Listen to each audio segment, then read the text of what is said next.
Alright, here's my tutorial on how to build a tabletop trebuchet. First, the materials you're going to need.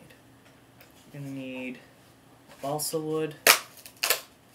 It's a pretty cheap wood available in most hobby shops. Very soft, easy to cut, easy to use, reacts well with hot glue. Which brings us to the next thing, hot glue. You need hot glue because otherwise none of it will stay together.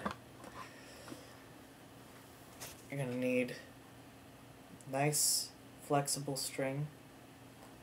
If it's too rough, if it's like twine or something, that won't work very well. It just won't work very well. You'll need some thin flexible wire and the tools to cut and shape it.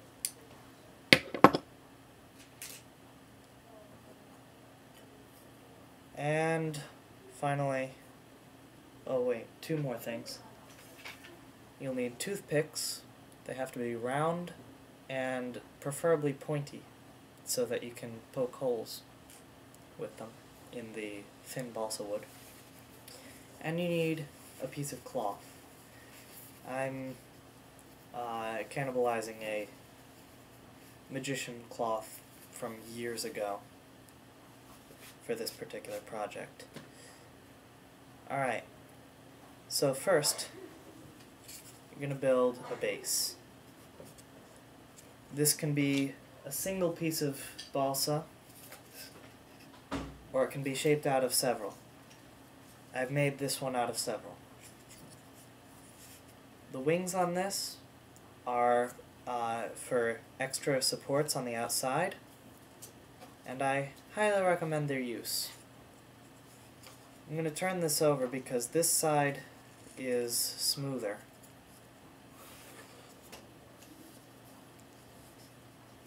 And get it to lay as flat as I can.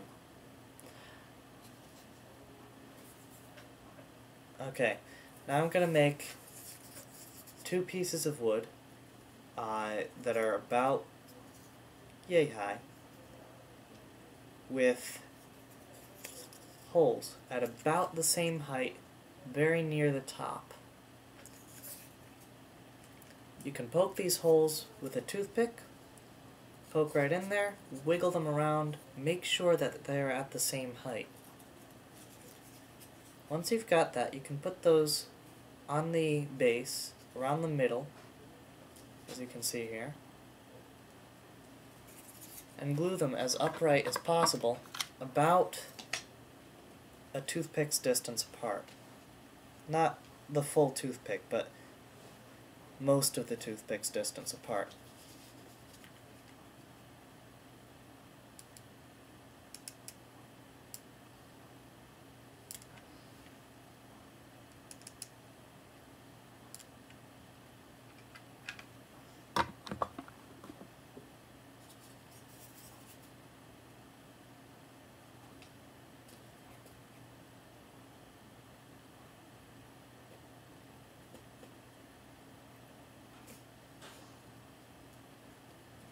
They have to be at about the right distance so that you can stick the toothpick straight through both of the holes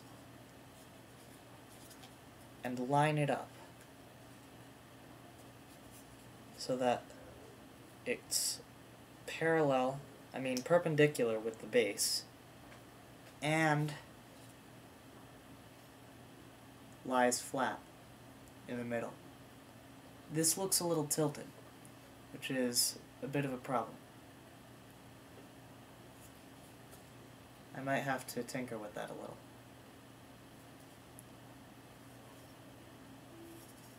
Make sure they're standing upright. They might start to lean a little as the glue dries. Alright, once you've got that, once you've got that, you're going to need supports on the outside to prevent it from falling apart in that direction or that direction as you're firing. So you need these. cut about 4 pieces of balsa so that they look somewhat like this.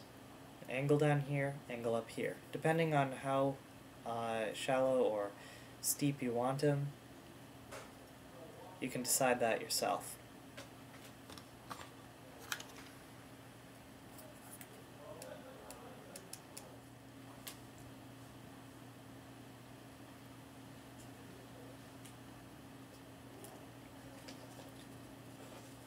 Alright, when you're finished with that, notice the wings on the base. Those are there for a reason. I'm going to support it from the outside as well. It keeps it from leaning too much like this. Now that you've done that, you've got a pretty sturdy base. Next you want to make the throwing arm. The throwing arm is a long piece with 2 axes.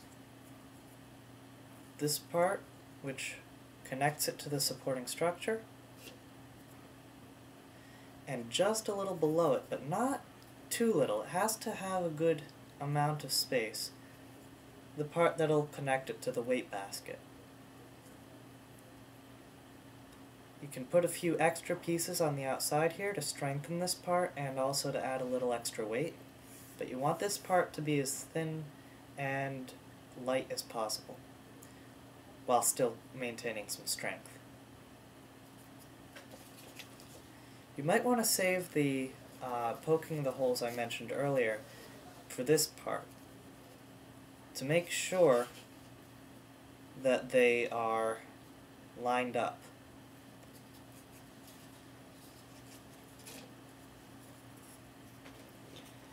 Here I've got a hole poked through here and through here, and I've glued in a toothpick on this part and one here.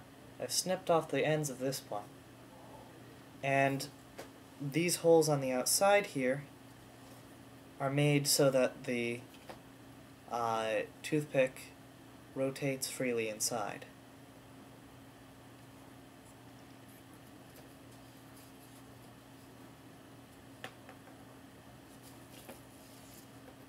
You can see how that works.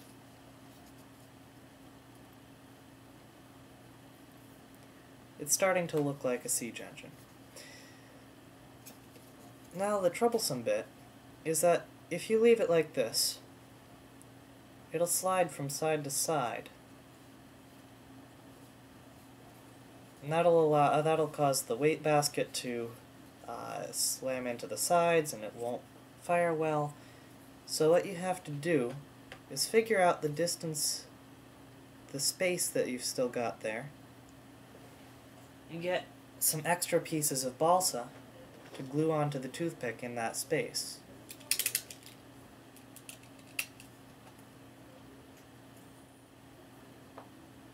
Now I've got 2 pieces here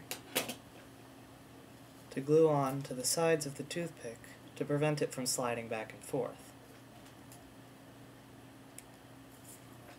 I'm going to glue those onto the bottom part so that the weight only helps the swing instead of hindering it.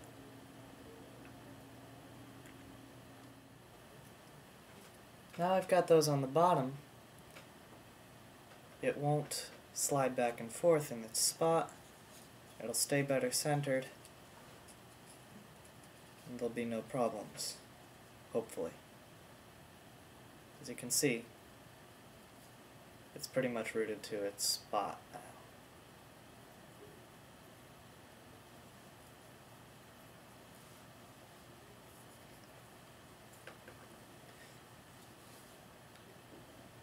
Now, the weight basket.